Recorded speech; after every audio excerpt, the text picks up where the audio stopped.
Can you guys hear him breathing? All right, well, for those of you that don't know who I am, I'm Caroline Bast, founder of the Tao of Horsemanship. And this is little Bandit, my Mustang, who's having a stress poop right now.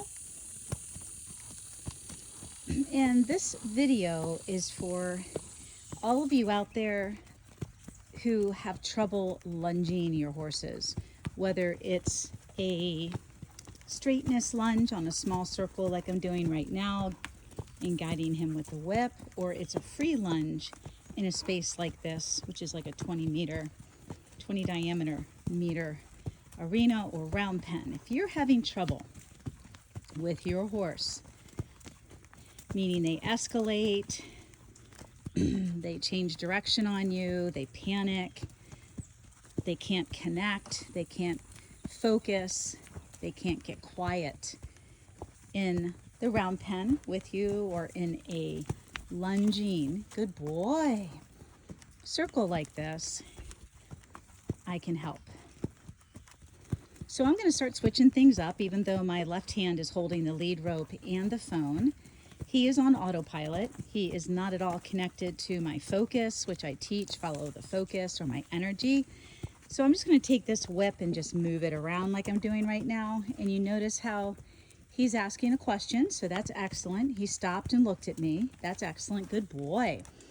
In the past, he would have taken off. He would have been yanking me all over the place.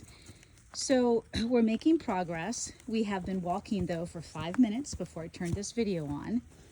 And when I first backed him up, and I'm going to ask him to just stop with my energy. Good boy. When I first backed him up and sent him out, he went straight into a trot. And I didn't ask for that. So he's very suspicious and overreactive. Hi, cutie. All right, so we finally have a lick and chew.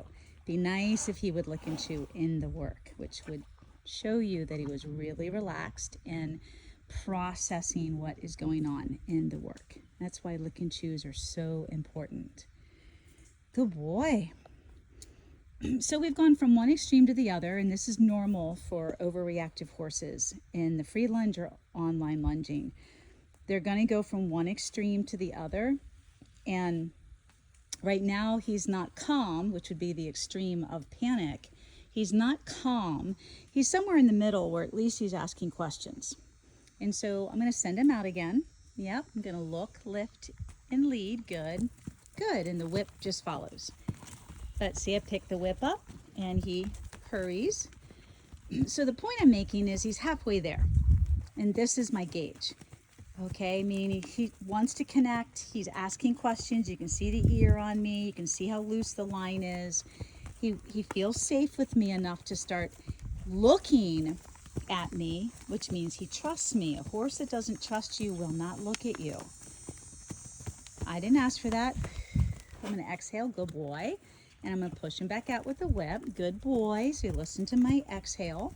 You guys heard that. Let's see if he'll just relax and lick and chew. Good boy. And he might not.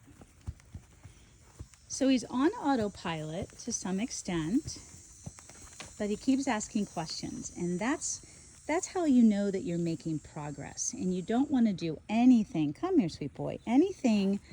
Don't push into me, though. You don't want to do anything to discourage the questions. That's the key thing right now. You've got to get to a point with your horse, if they're panicking and rushing at the lunge, blowing through it, don't free lunge them. Put them online like I have Bandit. But you've got to break things down into small pieces of information. And those small pieces of information mean I'm going to ask you just to back up, and we're going to stop. And we're going to stay here and dwell for as long as it takes for him to lick and chew. And often that means you need to sit down because your energy is up. And especially the way I teach backing, teaching the horse to back away from you, which is a lot of pressure, rhythmic pressure. It triggers the horse's natural instincts to flee or push into that pressure, which is called opposition. So that's natural for horses. And so that's why I always have a mounting block, which you guys can see a couple over there, where you can just sit down and take your energy down while you're teaching a horse like this that's super reactive. Just means he doesn't trust. So every little thing you do differently, whether you cough, breathe, pick up the whip, I mean, get a fly out of your face, every little thing can trigger him. And because he just doesn't trust you, and he can't connect to you to pay attention to what you're doing. So he just goes off the handle. It's no different than being verbally or physically abused. And I know a lot of people, there's more people out there that have been than haven't. So, you know, the minute someone's voice escalates, it's a trigger for you. The minute someone raises their hand quickly, that can be a trigger for you. It's no different for the horse.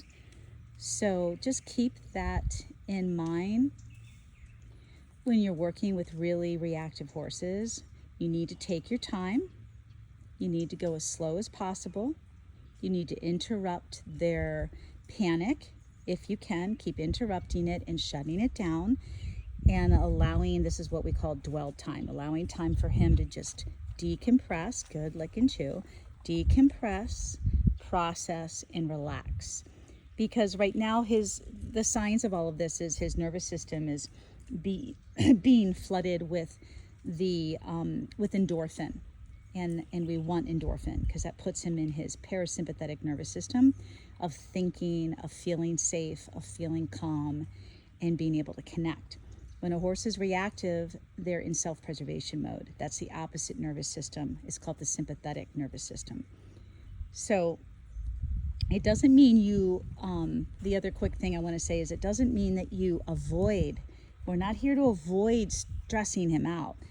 We don't want to stress him out. It's that fine line, but we don't want to avoid it, meaning we don't want to not push his buttons. It's how you help him work through those little triggers so that he comes out on the other side feeling safe.